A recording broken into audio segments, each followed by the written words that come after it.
Here's the thing. Choosing which Final Fantasy has the best music based on its opening cinematic is like asking you to pick your favorite child or a favorite whatever, if you don't have kids. I don't have kids. Maybe that's so bad. Anyway, it just can't be done, especially for those of us who have played a great majority of these games and have a deep and profound love for all of them for their individual reasons, their differences, and their similarities. Each Final Fantasy fan has a favorite for different reasons. Some for the music, others for the story, others for the final boss, the world building, and others still for the complete experience of the game itself. More than choosing a favorite Final Fantasy intro based on its music, I really just want to break each one down from an emotional perspective and highlight what I hear in the instrumentation and what makes this specific intro special to me. I'd love to hear and read what you think in the comments. And hey, if this is the kind of content you like, don't forget to smash that like button. No, I can't say that. Sorry.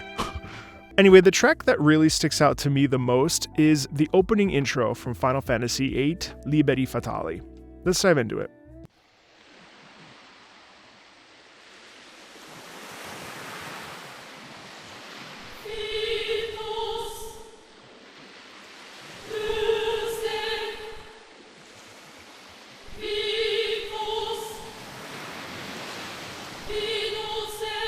I'm going to be starting and stopping a lot in this video series.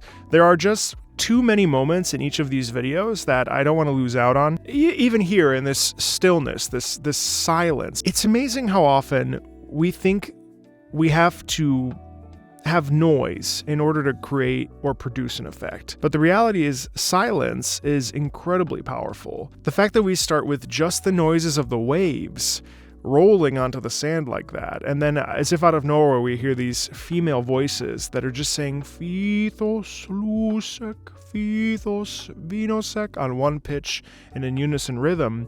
It's not startling, but it's effective. It's incredibly powerful. Of course, we understand that Fithos Lusek, Fithos Vinosek is an anagram, and an anagram is words or phrases you spell by rearranging the letters of another word or phrase. In this case, Fithos Lusek, Fithos Vinosek is an anagram for succession of witches and love, which are the two predominant themes of Final Fantasy VIII.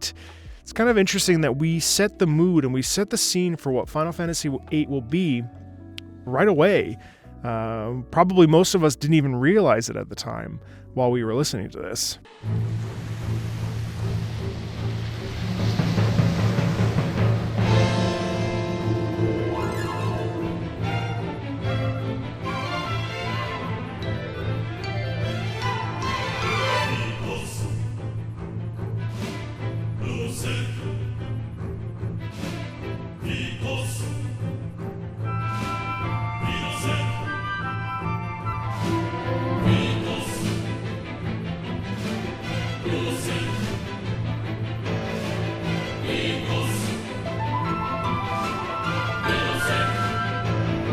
The camera swings forward off into the horizon as we hear this pulsating, unrelenting rhythm.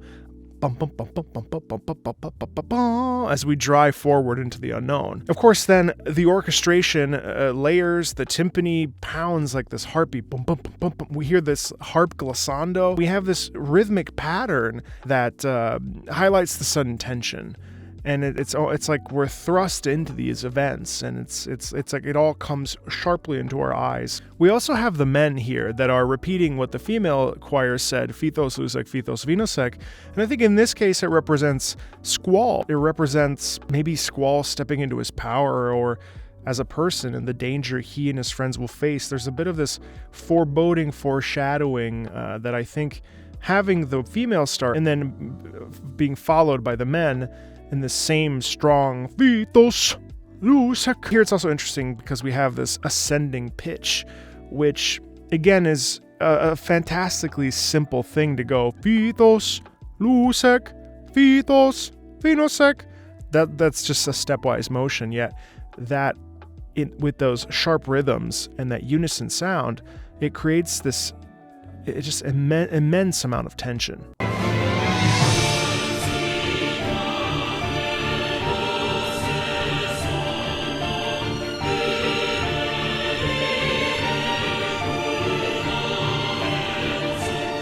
This whole section is, now we're really in it. We're moving past the buildup of this, and it's crazy to think that just, a minute ago, we started with complete silence and just the sound of a wave crashing onto the beach.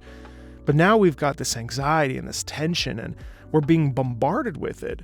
And there's space in here, there's instrumentation, in the space of the choir, we're adding flute and we're adding this different instrumentation. We're just filling this out. And there's a full choir singing in that stepwise motion. So it was almost like also we built on the original Fithos Lusek. We started with the female chorus singing Fithos Lusek, then we added the men, and then now, at the peak of the intensity, we've now added a full choir, doing the exact same thing that the men did in that stepwise motion. Also, interesting note is that we're hyper clear on diction. When we over enunciate in diction, we highlight and we draw attention to from a listener. We ask a listener to pay attention. There's a big difference between Fithos Lusek, Fithos, Phenosek, and Fithos Lusek, Fithos Venosek. If you listen, it's no different than when someone sings quiet. An audience sort of is naturally drawn to it. It's this sort of animalistic thing where we hear these consonants, and we're pulled towards them. It's this very primal thing in us, I think. I also think too, it's amazing how the piano, we've got that, boom. That piano is almost there to say, danger is approaching, danger is coming. Are you ready? Are you capable of dealing with that? We see here Renoa plays with this feather, and we hear hopes and dreams and this sort of torrent, this tornado like spinning in the chorus. And it feels like we are actually the wind in that moment. We are flitting past her, now fully in the drama and the tension. There's no more buildup here. We are in the storm. In this case, literally, as we hear the thunder and lightning in the brass section and trumpets, there's a desperation here, a worry, a fear. But I do hear also hope. In a way, I get a bit of like this destined fate idea, a feeling of, I don't know, like stay alive, like we need you. We're all in this together. It's really interesting.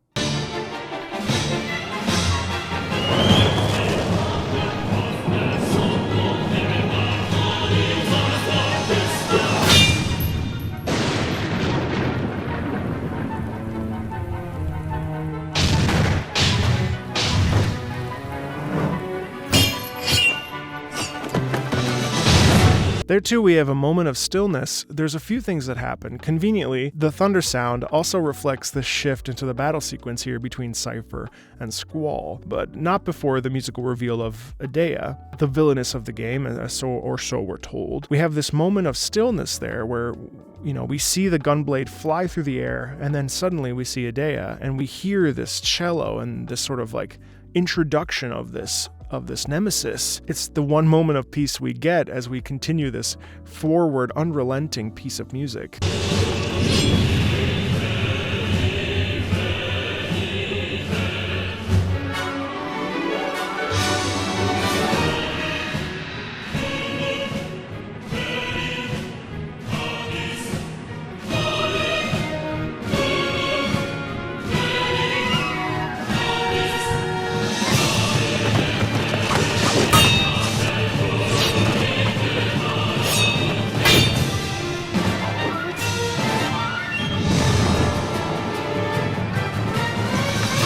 The contrast there is really interesting too. I think it speaks to the relationship that Renoa and Idea have and Cypher and Squall have. We see these four characters juxtaposed against each other, and I think it intersects on their intertwined destiny and their intertwined relationship. On the one hand, we have Renoa and Idea. The music in that section is much more still, intellectual even. There's a sound of this sort of metaphysical connection, while Cypher and Squall have this incessant rivalry, which is represented by this violent and chaotic, unrelenting pulse that I think really highlights their adversarial relationship.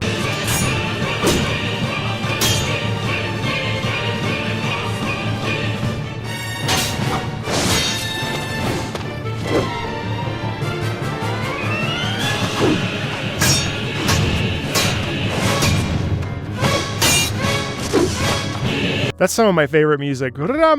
rum, rum, because not only are we getting this rum, this revving, but then we also have something in the middle with this piano, boom, boom, boom, boom, boom, boom, boom, boom, boom.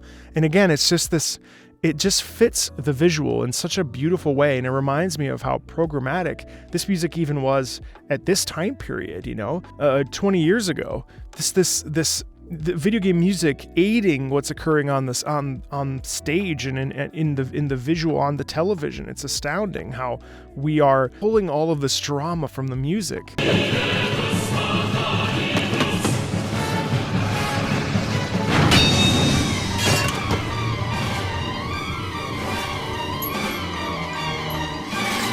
There too, it's so fun when Cypher uses the fire magic. There's almost this, we hear this sort of dissonance in the chords, and I have to wonder if it's not, in a way, him not playing by the rules, that magic wasn't involved, magic wasn't allowed, and you hear this crunching there as he summons the fire magic, and then when he unleashes it, there's this, and we often hear this in fire themes in music and symphonic literature and in opera. There's this feeling of propulsion and spinning in like you're in a washing machine cycle that is so fantastic.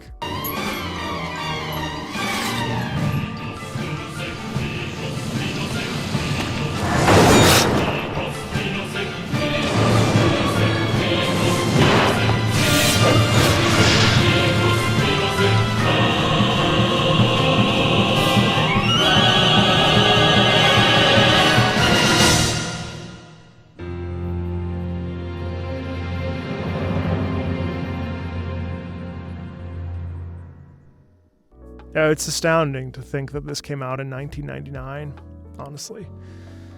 I love that final shot of Squall and Renoa reaching out to each other, outstretched.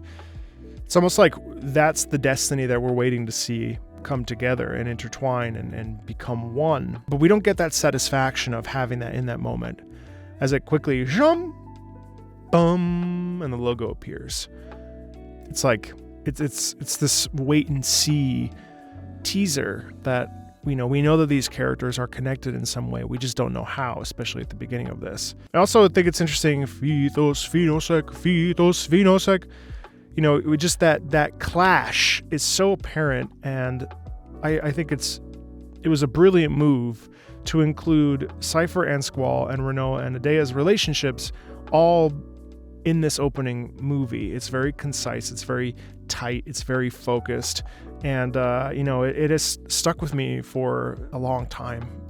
20 years. I started with this intro because it's the one that, even to this day, I still recall sitting at home and letting this play through before starting the game sometimes. And even though my favorite game of the series is Final Fantasy IX, there's something so visceral and mature and adult about this. It left a deep and profound impression on me. Honestly, Final Fantasy VIII there are many, many scenes in Final Fantasy VIII that have left me with this sense memory about them, including landing in Dolette, the train mission, Sorceress assassination mission, and of course, one of my favorite moments is the whole sequence in Ragnarok, but especially when Eyes on Me comes on. I think that was the first time in my life I had sort of understood what love looked like between two characters that I cared about. What about you? What do you think of this intro? What's your favorite intro? What's your favorite Final Fantasy VIII moment? I'm looking forward to diving into all of these intro videos, and I have a ton of curiosity about exploring them musically. And yeah, I'll talk to you later.